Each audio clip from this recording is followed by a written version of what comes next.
Aujourd'hui au menu, ce sera bologne et mioche. Au local sur Indie, animateur volontaire, rédactrice Ariane et metteuse en ondes Amélie.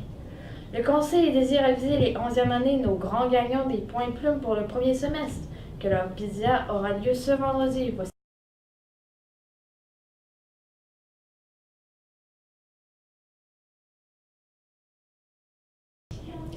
Il y aura une réunion pour les concours de robotique Place aux robots ce vendredi 15 février au local C127 à partir de 12h30. Apportez vos repas, Patrick Comeau.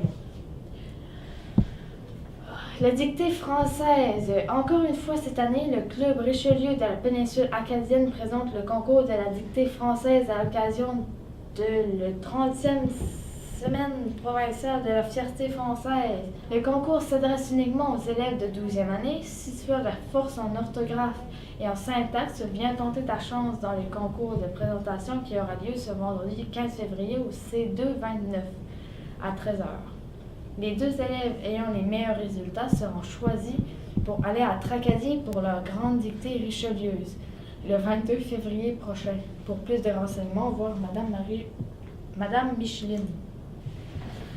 Patrimoine. Le PLM souligne des fêtes du patrimoine aujourd'hui avec une exposition d'objets et de photos anciennes au centre étudiant à l'heure du dîner. Pour l'occasion, ce sera la Bologne avec mioche pour dîner.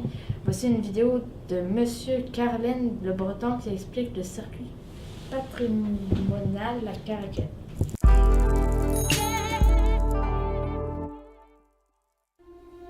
Dans les années 50, 60, on détruisait des anciennes maisons, on détruisait des granges. Et on s'est aperçu dans les années 70 et 80 que le nombre de bâtiments historiques diminuait d'une façon assez considérable. La ville de Caraquette a songé à préserver certains bâtiments.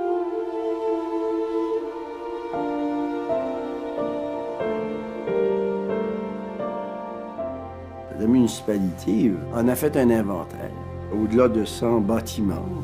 Et suite à ça, on s'est dit, ben, ça serait intéressant de faire, si vous voulez, un circuit. Le circuit comprend à peu près 20-25 bâtiments. Évidemment, il y en a qui ressortent un peu plus que d'autres, que ce soit l'église, avec beaucoup de symboles architecturaux par rapport à la religion. En façade de l'église, vous avez 3 fenêtres, qui est la Trinité. L'orgue est une Casavant. Et le 2 janvier 1901, M. Casavant va venir et va toucher l'orgue. Les arches, les 12 apôtres, les colonnes, les voûtes, c'est du bois qui est peint. On appelle ça le marbre des pauvres, une technique disparue presque de nos jours. Le maître-autel, qui est un Baillarger, qui est classé d'ailleurs au patrimoine national. Un joyau d'architecture qui, évidemment, sera par après accompagné, si vous voulez, à côté par le couvent, qui va être construit, qui va ouvrir ses portes en 1874 pour près d'un siècle. A été une école de musique extraordinaire. Et aujourd'hui, on se sert des ruines comme décor et comme aussi un lieu de raniement. Et de l'autre côté de la rue, en face, en 1899, s'ouvrait le collège de Caraquette, qui a malheureusement brûlé en 1915. Mais si à Caraquette, de nos jours, nous avons une tradition de théâtre, de musique, de spectacle et tout ça, ça a origine du couvent et du collège.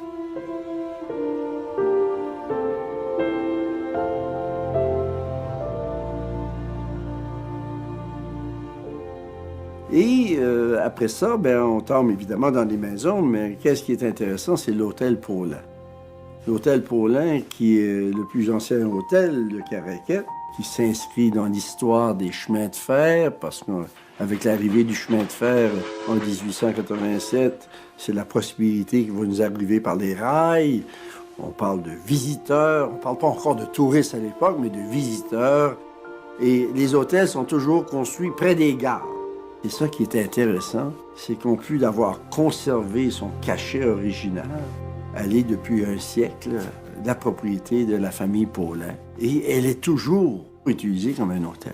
La photo peut-être la plus intéressante de l'histoire de Caraquette, Et cette photo qui a été prise avec à peu près 100 personnes en 1905, lorsque s'est tenue au collège de Caraquet, la Convention nationale des Acadiens. Et vous avez une photo extraordinaire aussi dans cet hôtel d'un barman qui ressemble énormément au propriétaire actuel, qui est un descendant de cet homme, de ce barman. On était dans un petit village pauvre, mais d'une richesse culturelle assez importante pour l'époque.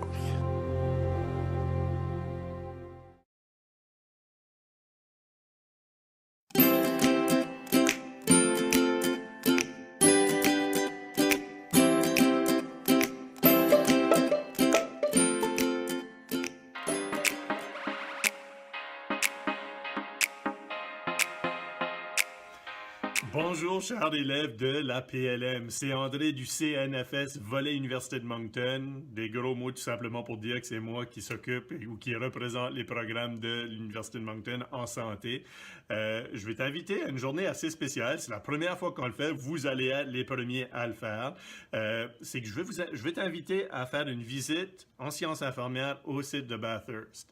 C'est pour n'importe qui s'intéresse à la santé. Parce que tu vas voir pendant la visite que la science infirmière peut toucher beaucoup de différentes spécialités. Donc, peut-être que tu avais dans l'idée d'aller en sciences infirmières, mais peut-être que tu aimerais aussi d'aller soit en médecine, en psychologie, en travail social, peu importe. C'est un domaine qui est très vaste, donc je pense que ça vaudrait la peine pour toi de le voir. Moi, je m'occupe de l'autobus, du lunch. Mes collègues à Bathurst vont s'assurer que tu aies une journée très interactive. Tu pourras te mettre les mains à la pâte, voir c'est quoi qu'un infirmier ou une infirmière fait comme travail, ou la variété de possibilités. Ce que toi, tu vas faire un suivi avec ta conseillère en orientation, donc Madame Élise. Elle va confirmer qu'il y a encore de la place avec toi. On va inscrire la date juste ici pour pas que tu oublies. Donc, fais le suivi avec elle. J'ai bien hâte de te voir. Ah oui, j'avais oublié de te le dire, il y a seulement 20 places. Donc, fais vite. Bye!